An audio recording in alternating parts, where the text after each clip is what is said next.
নমস্কাৰ আপোনালোকে চাই আছে ক্ৰিকেট গুৰু আছাম ইউটিউব চেনেল অলপ আগত আমি এটা ভিডিঅ' আপলোড দিছিলোঁ য'ত নেকি আমি 15,000 কোটি টকাত ৰাজস্থান ৰয়েলছ টিমটো বিক্ৰী যোৱাৰ কথা আলোচনা কৰিছিলোঁ যিসকলে চোৱা নাই সেইটো ভিডিঅ' গৈ চাই ল'ব সো এইটো ভিডিঅ' হৈছে আৰচিবি বিষয়ে আৰচিবি টিমটো সাধাৰণতে বিক্ৰী হৈ গৈছে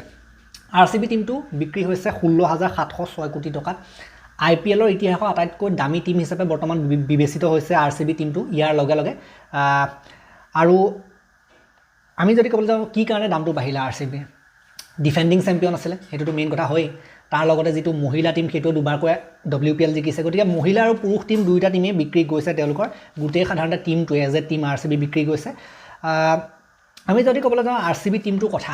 আৰচিবি টিমটো 2008 চনত যেতিয়া আইপিএল প্ৰথম আৰম্ভণি হৈছিল তেতিয়া 446 কোটি টকা ইয়াৰ ভ্যালু আছিল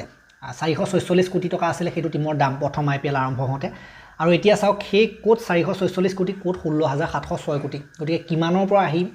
কিমান হাজাৰ কোটি হৈ গ'ল কিমান ব্ৰ্যান্ড ভ্যালু বাঢ়ি গ'ল আইপিএলৰ টিমটো আমি যদি ক'বলৈ যাওঁ আইপিএলৰ টিমটো মালিকৰ কথা আইপিএলৰ টিমটো ইয়াৰ আগতে এবাৰ বিক্ৰী গৈছিল যেটো আৰচিবি টিম হেতু আইপিএলৰ গতিকে প্ৰথমতে আমি দেখিবলৈ পাইছিলোঁ যে টিমটো বিজয় মালিয়াৰ হাতত আছিল বিজয় মালিয়া সাধাৰণতে কিংফিছাৰৰ মালিক বিজয় মালিয়া তেওঁ সাধাৰণতে এইটো টিম চলাইছিল তাৰ পাছত আমি দেখিবলৈ পালোঁ যে এইটো টিমক বিক্ৰী কৰি দিছিলে তেওঁলোকে এইটো টিমক এটা মদৰ কোম্পানী এটা আছিল যাৰ নামটো আছিল ইউনাইটেড স্পিৰিটছ সেই ইউনাইটেড স্পিৰিটছ নামৰ যেটো কোম্পানী ইউনাইটেড স্পিৰিট হেতু বিক্ৰী কৰি দিছিলে মালিয়া আপোনালোকে জানে যে দেশ এৰি পলাবলগীয়া হৈছিল বেংকৰ পৰা ধাৰ লৈ পেলাই পলাইছিল তেনেকুৱা ধৰণৰ কাণ্ড কাৰখানা কিছুমান কৰি পেলাই পলাইছিল আৰু তাৰ আগত এইটো আৰচিবি টিমটো তেওঁ বিক্ৰী কৰি দিছিলে ইউনাইটেড স্পিৰিট নামৰ মদৰ কোম্পানীটো মদৰ ব্ৰেণ্ডটো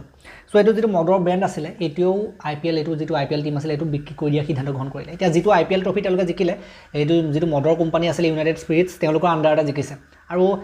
সেই আন্ডাৰ জিকাৰ পাছত তেওঁলোকৰ ব্ৰেণ্ড ভ্যালুটো বহুত বাঢ়ি গ'ল ন এটা আইপিএল ট্ৰফি জিকাৰ পাছত তাতে মহিলাসকলেও জিকিলে ব্ৰেণ্ড ভ্যালুটো অবভিয়াছলি বাঢ়িবই হেতু কাৰণে যেহেতুকে তেওঁলোক মানে কি আৰু উদ্যোগপতি হয় বেপাৰী মানুহটো আইপিএল সাধাৰণতে টিম কিনা প্ৰায়ভাগ মানুহে বেপাৰী মানুহ সো তেওঁলোকে লাভটো চায়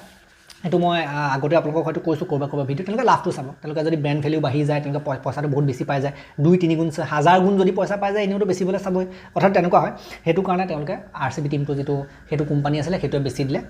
আৰু বৰ্তমান সময়ত কাক বেছিলে হেতু আটাইতকৈ ডাঙৰ কথা বৰ্তমান সময়ত আৰচিবি টিমটো বিক্ৰী গৈছে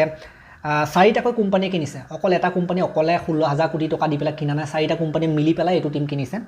তাৰ ভিতৰত এটা হৈছে আদিত্য বিৰলা গ্ৰুপ দেন হৈছে তাৰ পাছতো হৈছে টাইমছ অফ ইণ্ডিয়া যেটো নিউজ পেপাৰ উলিয়ায় Times of India group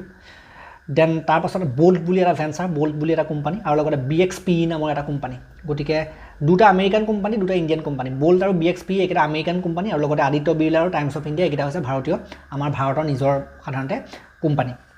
so তেওঁলোকে কিনি ল'লে এইটো গ্ৰুপ আৰু এটা ইন্টাৰেষ্টিং ফ্যাক্ট এই ক্ষেত্ৰত দেখিবলৈ পোৱা যায় যেটো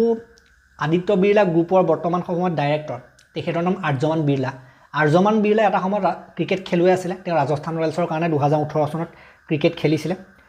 আৰু তেখেত বিৰলা গ্ৰুপৰ যেটা সদস্য আদিত্য বিৰলা গ্ৰুপৰ সদস্য ৰাজস্থান ৰয়েলছৰ হৈ পেলাই 2018 চনত আইপিএল খেলিছিল যদি ইমান বৰ ভাল পাৰফৰমেন্স নাছিল ইমান চান্সো পোৱা নাছিল হেতু কাৰণে 2019 ত তেখেতে ক্ৰিকেটৰ পৰা ব্ৰেক লৈ পেলাই সাধাৰণতে ফেমিলি বিজনেছ চলোৱাৰ মানে এটা মানে ফেমিলি বিজনেছটো মই আগবঢ়াই নিম বুলি সাধাৰণতে